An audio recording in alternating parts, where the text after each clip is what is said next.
आशूर का सूरज गरूब हो चुका था। 10 मुहर्रम की वो खून में डूबी हुई शाम गुजर चुकी थी, जिसमें फर्जंद रसूल, नवासा रसूल हजरत इमाम हुसैन अलैहिस्सलाम और उनके बावफा साहब और अहले बैत को शहीद कर दिया गया था। रात आई तो करबला की सरजमीन पर एक अजीब सी खामोशी छा गई।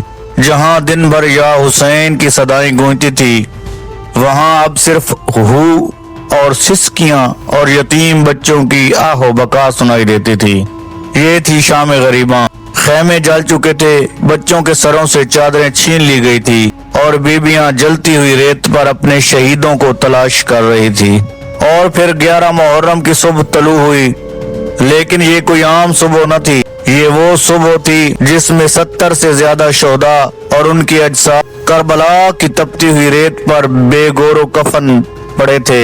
हजरत इमाम हुसैन का मुकद्दस जिस्म फुरात के किनारे रेत पर पड़ा था, जबकि आपका सर मुबारक नेज़े पर बुलंद किया जा चुका था। हजरत अब्बास अलमदार अलकमा के किनारे अपने कटे हुए बाजुओं के साथ पड़े थे।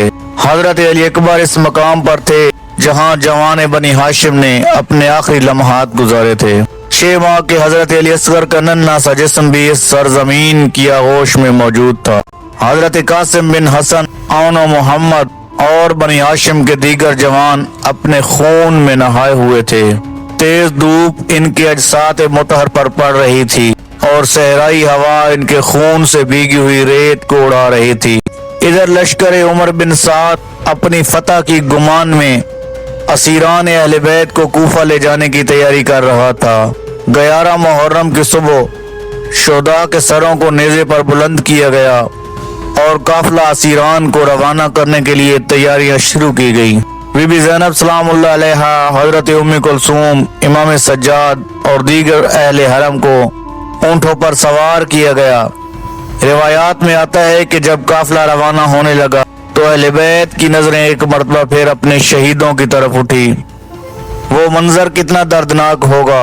एक बहन अपने भाई के लाशे को देख रही थी, एक माँ अपने जवान बेटे को देख रही थी, एक फूफी अपने भतीजे को अलविदा कर रही थी और एक बीमार इमाम हजरत इमाम सज्जाद अपने वालिद मजलूम हजरत इमाम हुसैन के जिस्म को देख रहा था, उनके लाशा को देख रहा था।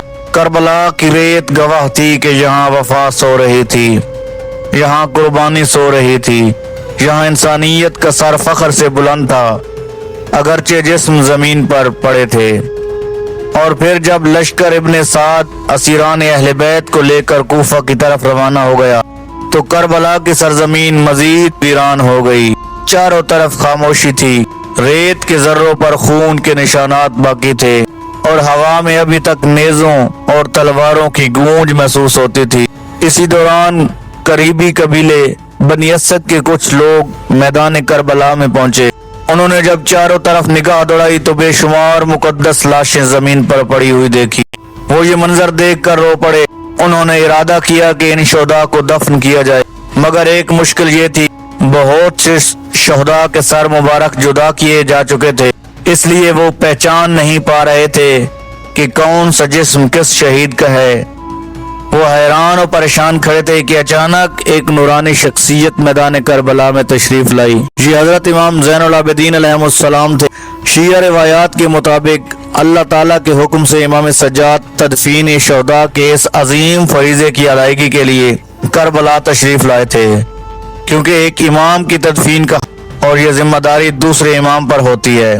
बनी असद के अफराद ने अदब से अर्ज किया, हम इन पाक जिस्मों को दफनाना चाहते हैं, लेकिन हम इन्हें पहचानते नहीं।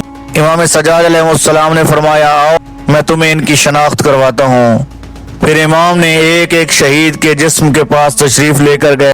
जब आप अपने वालिद मोहतरम शहीद करबला हजरत इमाम हुसैन अलैहिस्सलाम के जिस्म अतहर के करीब पहुंचे तो आपकी आंखें अश्कबार हो गई। आपने फरमाया, ये मेरे वालिद मोहतरम शहीद करबला हुसैन बिन अली हैं, ये नवासा रसूल खुदा हैं। रिवायात में आता है कि इमाम सज्जाद ने अपने वालिद के जिस्म मुबारक को आगोश में लिया और गिरिया फरमाया। इसके बाद आप हजरत अब्बास के जिस्म अतहर के पास तशरीफ ले गए, उनकी शनाख्त करवाई। फिर हजरत अली अकबर, फिर जनाब कासिम, फिर औनो मोहम्मद और दीगर शोहदा की कब्रें اور ان کے مقامات کا متعین فرمائے۔ بنی اسد کے افراد امام سجاد کی رہنمائی میں قبریں تیار کرتے رہے اور ان کے جسم مبارک کو احترام اور عقیدت کے ساتھ سپرد خاک کرتے گئے۔ حضرت امام حسین علیہ السلام کو اسی مقام پر دفن کیا گیا جہاں آج روضہ مبارک موجود ہے، جبکہ بنی ہاشم کے بیشتر شہداء کو ایک اجتماعی قبر میں دفن کیا گیا جو آج بھی زائرین کے لیے مرکز عقیدت ہے۔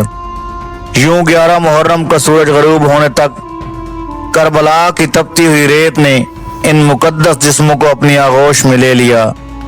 وہ جسم جو ایک دن پہلے دین اسلام کی بقا کے لیے تلواروں کے سامنے ڈٹے ہوئے تھے، اب خاموش تھے، لیکن ان کی خاموشی بھی قیامت تک ایک پیغام بن چکی تھی۔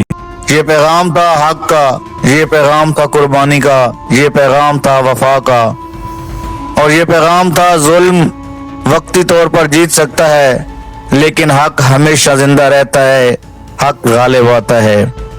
آج بھی جب کوئی زائر کربلا پہنچتا ہے تو اسے محسوس ہوتا ہے کہ گویا کربلا کی ہوا اب بھی یہی کہہ رہی ہے کہ یہ وہ سرزمین ہے جہاں حق نے باطل پر ہمیشہ کے لیے فتح حاصل کی ہو۔ اللہم صلی علی محمد وآل محمد وعجل فرج آل محمد۔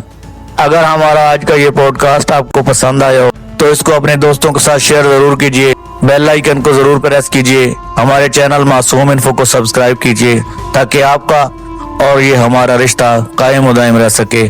اللہ ہم سب کا حامی و ناصر ہو۔ خدا حافظ۔